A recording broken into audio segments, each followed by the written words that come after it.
Good evening. My name is Joe Sam Robinson, and it's my pleasure to have with us once again Mr. Harry Gross. I'd like to say he needs no introduction. That may or may not be true, but we'll go forth at this point. So we've had several conversations about the war in the Middle East, which I think is of fairly substantial importance, and giving our opinions from different sides of the fence I think are useful. I would say pretty much I'm a conservative old dog, and Harry would be a young Democratic minion, I guess you'd say, whatever. But in any event, there we are. So we have different perspectives, and the war is going on. But let me just start out by asking Harry if he can name some positive things that have happened with the U.S. Is it excursion or incursion? That's a little joke into Iran.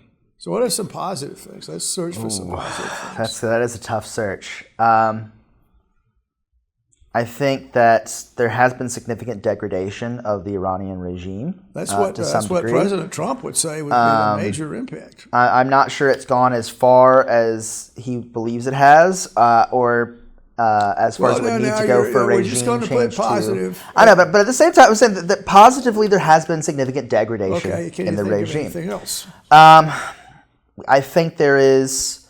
I think one positive side effect is I think that Europe is realizing that it's going to have to raise its expectations militarily in the sense of itself. That I think we're watching Europe now, through its discuss with the United States, really come together to discuss a common European military strategy, which I think is a good thing for them in the long run.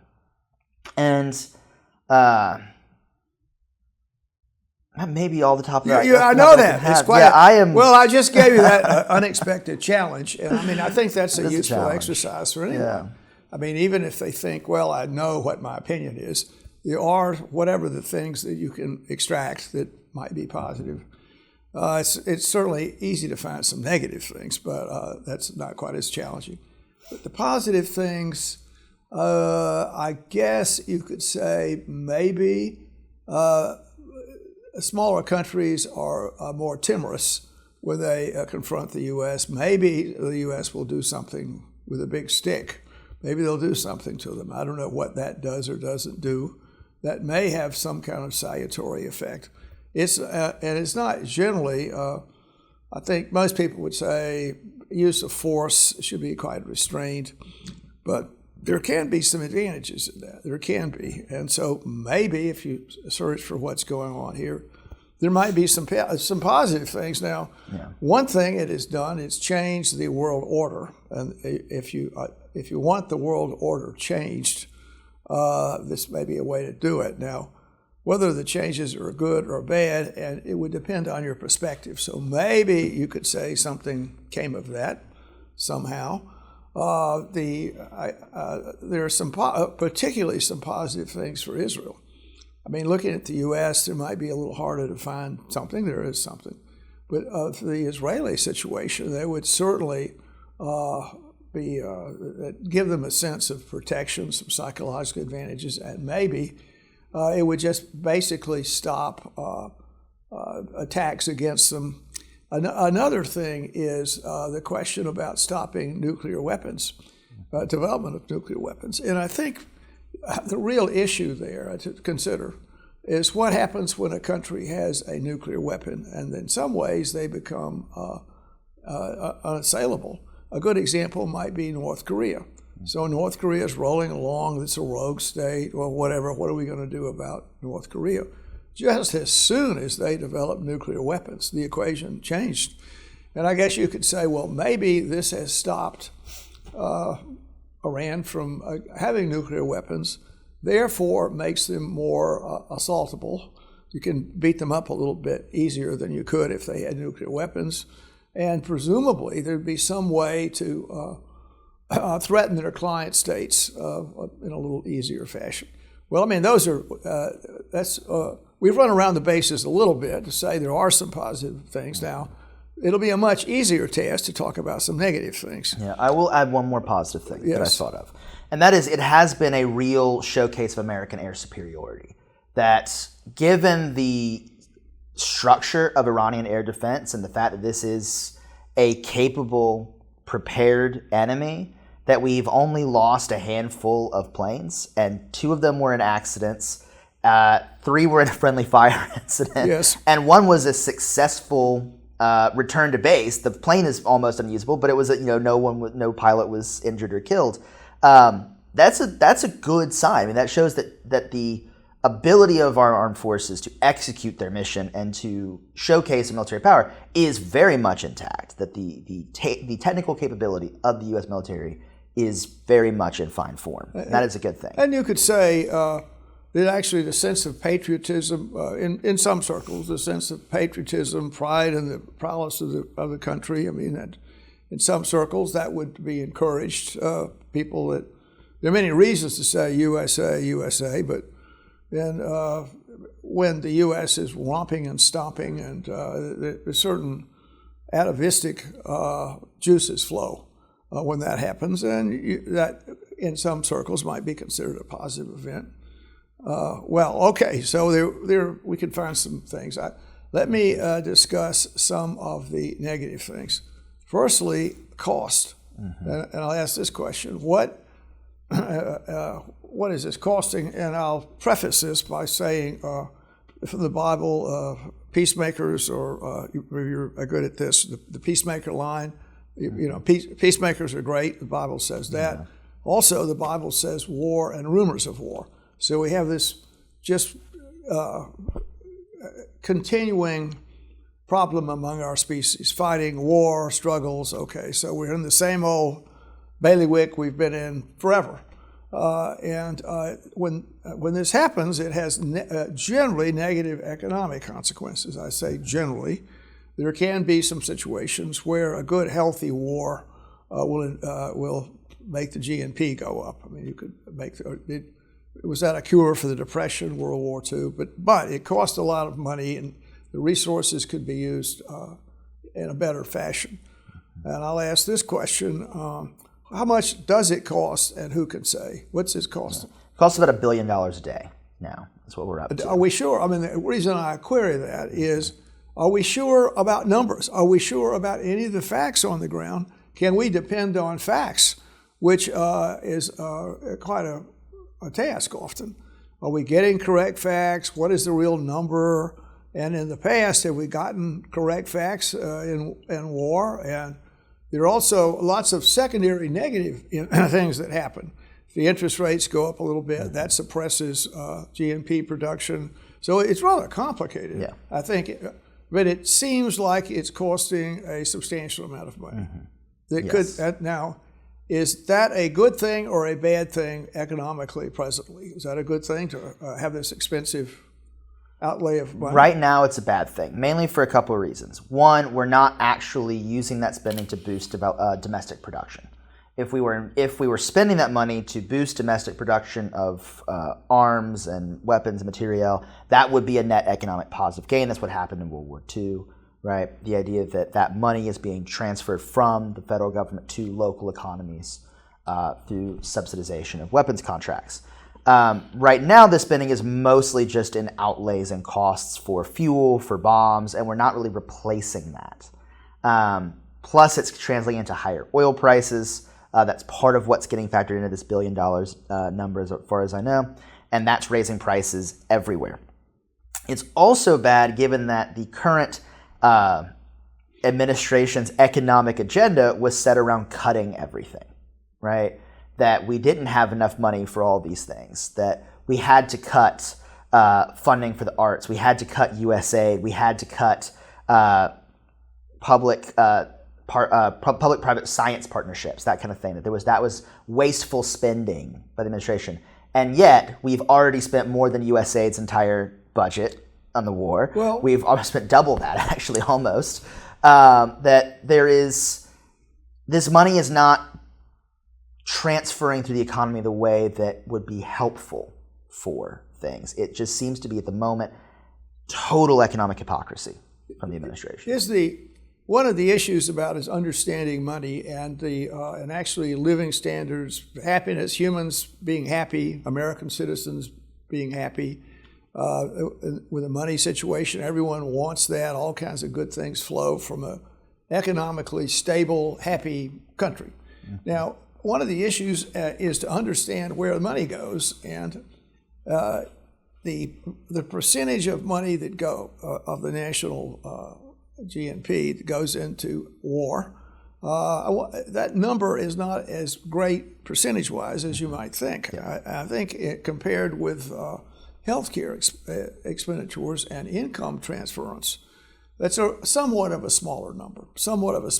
I'm not sure I know it offhand. It's, I think 3% of the federal budget is, or the total GNP, I think is 3% is military spending, 6% is education, 18% is healthcare, and I think 52% is entitlement spending. Well, there you go. And so, despite the money situation here, a surprising amount of money goes in other aliquots. They go in other places. But it's still a very substantial use of money. Sometimes in war, the people that are there fighting, they come back and they're extra expenses. I personally have been impressed by the number of people that are on 100% disabilities that were in some conflict or maybe not in a conflict. So there's a very high percentage of people that are in the armed services, rightly or wrongly, are on 100% disability, a very high percentage. And the expenses of the war may not be totally understood because a lot of this is backloaded. A lot of the expenses turn out to be backloaded. It's hard to calculate what's going on here. So what are some of the potential negative expenses that are there, some negative things? So it's rather easier to find that. But you could say that our allies have been frightened of us. We've sort of turned into the world's bully boy. We're kind of the bully boy, or at least that's the perception. And there may well be good reasons for this, but the people that we depend on to stabilize the world order are not happy with what's going on. And it's also made another issue as we try to hold the world order together, hold our world, our 8 billion people together. War is always a bad part of it, but insulting people, sort of trying to kick sand in their face, if you can do that, I would say that's not a normal policy, not a wise policy. But could it be? I mean, in other words, I'll ask this. President Trump has said that the Iranian people they deserve to be bombed back to the Stone Age. I mean, if you say something like that and you sort of make a point of insulting people, including our European allies, they're gutless or whatever, I mean, has a long-term negative impact. So one of the things going on in this war is the idea that in the middle of this, besides fighting, we seem to have the ability to insult people, and which has happened a number of times.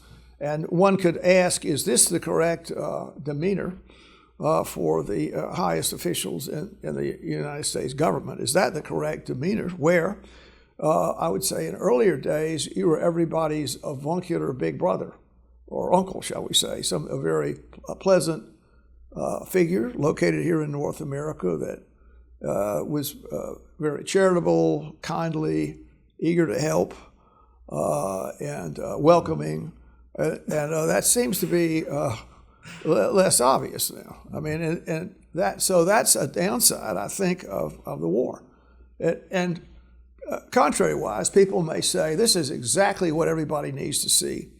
The U.S. just coming in and romping and stomping and blowing things up. And so, well, this is, if you don't do as we ask, this is going to be your fate as well. I mean, do you have thoughts on those issues? Yeah, I think this is the exact opposite policy we need to be following. The United States is a very strong country. We are a superpower. And we can do a lot of things by ourselves. But just because we can doesn't mean we should. And it certainly doesn't mean that we can do everything by ourselves. That what makes the world work in a relatively peaceful manner, we've seen a great decline in interstate conflicts, warring between countries over the past few decades compared to human history. And that is largely because of a stable multilateral alliance system with the United States at the center of it. Once you start chipping away at the pillars of these alliances, of these international institutions and the like, pretty soon the whole house is going to start tumbling down. And it's going to be bad for us, but it's going to be worse for the majority of the world. And even from a perspective of only the United States matters, to insult your allies, to destroy years of hard-won trust overnight, to try and play this bully on the playground, eventually that's going to come back around, and we're going to need something from someone. We're going to need access to a military base. We're going to need a trade negotiation done. We're going to need something, and we are going to have burned through all of our bridges and all of our leverage, and we are going to be told no. And the only choice we will have is whether to go to war over that thing or to just accept that no, and that is a net negative for everyone involved. Well, in geopolitical politics, I mean, people could say Machiavellian kind of stuff. Well, okay, that's just normal behavior. Governments just do this. That's the normal way, and then be friends later. We'll go back and forth. Japan will be our friend later, or Germany as far as I mean, yes, that's how it used to be done. But Britain was the best practitioner of this, right? They were the balancer of the great powers. But that earned them the nickname Perfidious Albion. No one felt they could trust Britain. And so Britain lost a lot in the long run and ended up having to fight more than it probably might have otherwise, because everyone in the great European continental system knew that Britain would just switch sides when it was most convenient for them. Well, there's a lot of stuff out there. I mean, and I think the peace is a very, very important concept. Having peace is a big deal. It's important to have that. And humans just flourish when peace happens. Mm-hmm. And I've said this before about human brain construction. I won't get into it. But it's inevitable that fighting takes place, particularly among males, I would say. I would say that often is there. And I don't want to make too many gender comments, but in general, females are a little less eager to blow people up. I'd make that comment, and they sort of tend to keep things at a lower level as far as fighting goes. That'd be my assertion. In any event, the deal is having these wars. We had some terrible, terrible wars in the 20th century, just terrible. And the World War I, all the hell that took place, a bad peace treaty, and then World War II. What a horrific story that was. And out of that, World War I, the League of Nations, with the idea, well, let's try and do that. Let's have all the countries in the earth come together and prevent war. We don't want another World War I. And guess what? It didn't work. And World War II occurred. And then the United Nations hatched out. And it has its own idiosyncrasies, but it's there. And impressively so, it looks like the U.S. is ignoring, for many reasons, ignoring it. And the ability of the United Nations to actually stop this conflict is pretty de minimis. Although I say President Trump is establishing his peace league or something to the effect that, and presumably he has done some good work. I think I could say that. Looking for, being neutral about awarding blame or credit. There is some credit for, say, stopping the conflict between the Armenians and the Azerbaijanis. I mean, there are things that he has played a role in. But right now, what's supposed to happen is this is not supposed to happen. The number one fair dealer in the world, at least was the U.S. That's a fair dealer. and they're going to be there trying to prevent war or prevent one nation attacking another for presumably, shall we say, regime change. So maybe the result of a war is what are you getting out of it? And it may be that you dislike your neighbor so much in the government that exists there, you would go to war so you wouldn't have to deal with them, or you'd also control them. So you'd have a situation where there's a dominant hegemony, which certainly the Romans understood this, about controlling other nations, other places. And that policy, I think, could be useful, but it's not routinely a good one. And certainly the U.S. is attempting to impose a certain hegemony everywhere, and that's going to have a lot of costs. And do the American people understand that totally? Do we? Well, apparently, if you can believe polls, the preponderant number of Americans are against this conflict, preponderantly so. It doesn't seem to have it doesn't resonate, does it? No. I will ask this question, Harry. What process should be happening to stop this war that's not happening? No. What should the world be doing in these circumstances?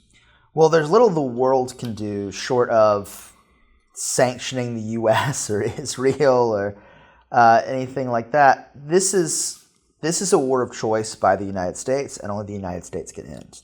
And Israel. In this part. Yes, but we willingly went along with Israel in the sense that we could have said no. We could have let Israel lead its strikes and do its own thing. We're still an enabler, are we not? We are. We are enabling this. And the process that's not happening here is congressional oversight, fundamentally. That the United States Congress has clearly enumerated responsibilities in the Constitution over the declarations of war. And that when military force is to be used, it needs to be done with congressional authorization. And we have all sorts of workarounds like the War Powers Resolution, things that give the executive branch a lot of leeway in getting that.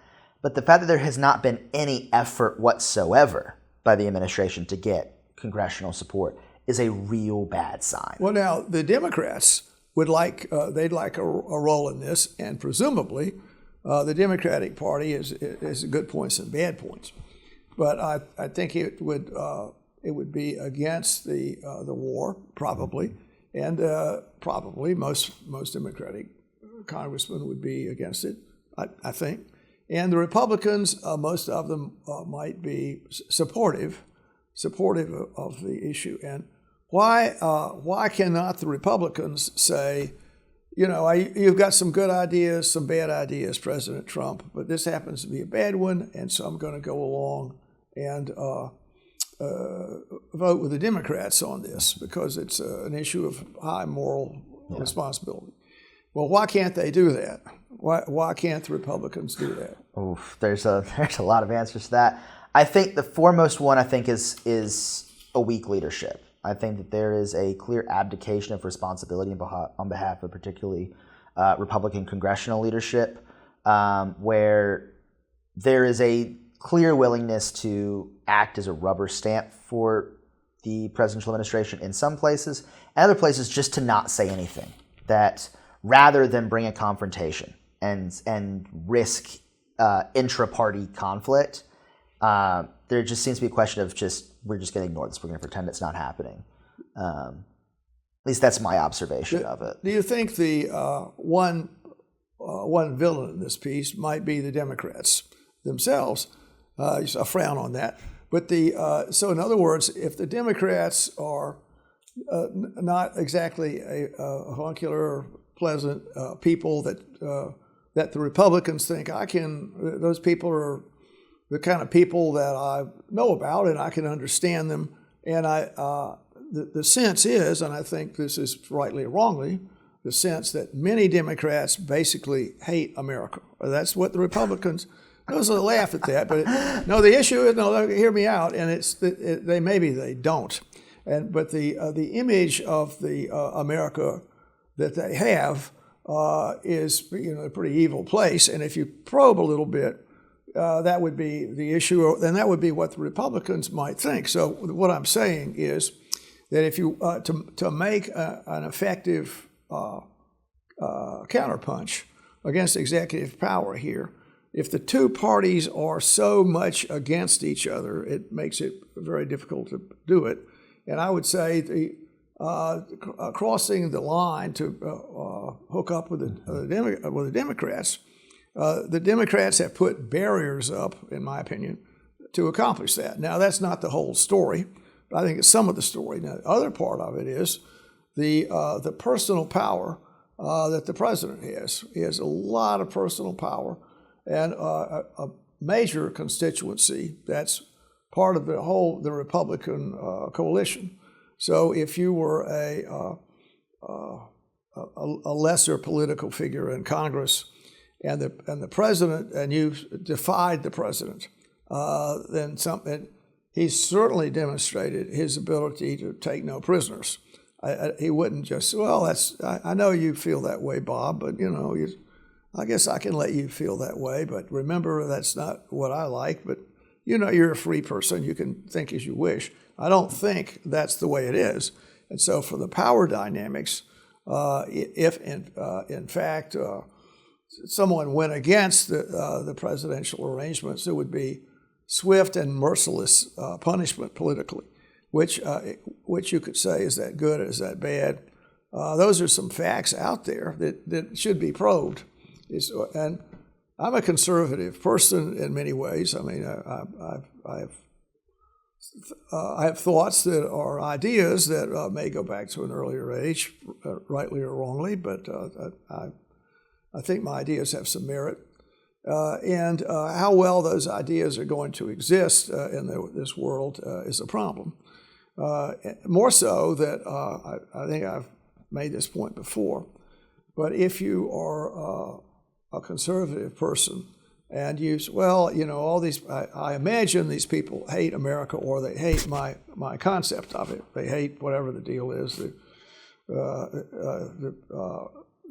Norman Lincoln Rockwell, that vision of America, rural America, people in church on Sunday benignly going out with their hound dog and swimming in the river, whatever, a rural, more innocent time.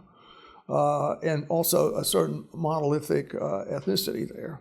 That's what people on the right often think of America, and I would say people on the left have a totally different view and are particularly angry about the U.S. policy, and as witnessed by the 250th anniversary, which is it's a little sad, I think. It's hard to get everyone on marching down the street all together. Which is that's going to be a difficult thing to consider. And one point I think I would make is, I don't know if the Democrats routinely try and win Republican, support, or and the Republicans also. I mean, the idea of going back to the Ronald Reagan era, where politicians would just say, "Well, yeah, we fought and we had a dispute in Congress, but we're actually pretty good buddies, and we go out and drink beer together, and okay, that's just your view, but there's no difference between us." Instead, there seems to be this enormous divide that's happened for many, many reasons. It's why this divide has happened. Yeah. There are lots of them, and but probing that would be, in some ways, understanding it would be a necessary antidote to executive usurpation of power. So that would be a thought. You have some thoughts? Well, I have a few thoughts. One, this is firmly in the Republicans' control. Republicans have the majority in both houses. If they wanted to do something, they could. The fact that they have not is not the Democrats' fault remotely. It's not, because they have the votes. They have the majority. They have a clear majority. You don't get to blame the minority party because you can't get your own act together. Two, Democrats have routinely tried to say they have tried to pass 3 different bills in the last 2 months limiting the use of force. It was first in Venezuela, that was ignored. Then there was 2 that were attempted in Iran. Both of those were voted down by Republicans. So there has been a clear abdication by Senate Republicans on this issue. The Democrats are trying, but when you only have a minority, there's only so much you can do at that point. Second, Democrats don't hate America. Not remotely. You sure? Yes. What because about here's the thing. I love my country so dearly, I insist upon the right to criticize her endlessly. Because when you love something, you want it to be at its best. And if you don't care about something, you don't care what happens to it, whatever it is. I've got mine, screw the rest. When you love something, you love the vision of America, when you love the potential of America, and you love all of it, you have to recognize what it truly is. You have to see that gap between what we want to be, what we desire to be, and where we are. You have to acknowledge the failure, and then you have to work to build that back up. And that's what the Democratic Party does. Now, there are some who are angrier than others. There are some who are less effective communicators. But in terms of whether it's the Democrats' fault, if Republicans can't get along with Democrats, that's their fault. If you want a friend in Washington, get a dog. But there's another reason for this divide, and that's January 6th. Because before January 6th, Democrats and Republicans used to have this kind of tense but professional relationship. But after January 6th, we watched Republican members of Congress and senators do two things. One, some actively sided with an insurrection against the United States government. Two, others criticized, rightfully, that insurrection, but folded when it came time to put their back to the wall. When it became time to put the pedal to the metal and to actually back up their words, they folded, they backpedaled, they sold their soul. And loyalty to party has trumped loyalty to the country. Well, there are no statesmen in the Republican Party anymore. None. Well, there are only party members. So, and that is a dangerous, dangerous place. Well, I won't go on each point since there's not a lot of time left. But there's a concept of what America is, and many conservatives and Republicans that's their America. And rightly or wrongly, on the other side of the fence, people have a major different opinion. And rather than saluting the flag when it comes by the street, I think just all of the wickedness the country has had, and it's done wicked things, that seems to trump many other issues. And what I'm getting at, Harry, is the collaboration is true enough that the Republicans have their defects and on. But the way that you hook people up or whatever is you try and find commonality, whatever, and it would be possible to do that. I think there's something on television, maybe I don't know if I've watched it or not, where somehow we're going to get together, ceasefire or something, it might be called that. Some kind of ceasefire, and going into that conversation requires a certain restraint, and it is difficult. I'll finish up by saying this. It's very difficult for such a diverse place with 350 million people here who have, I feel, aggrieved. Many of those people are quite aggrieved and angry about the system they live in and how that works out. And you could say, rightly or wrongly, I'm angry about what's happening in Iran. Well, sure, that sounds reasonable. I'm angry about many other things to be angry about. And some things maybe are not talked about with a very progressive tax system. You could say that. Could you accept that? I mean, there are ideas that you could say, no, it's not. Yes, it is. But just having the interchange is a very important deal. I'm finishing up by saying the way the brain functions, it exalts in struggle and fighting or whatever. And with our complicated world, we need another mindset, and we'll probe for that. So thank you for your comments here. Thank you. Thank you for having me. Right. Thank you.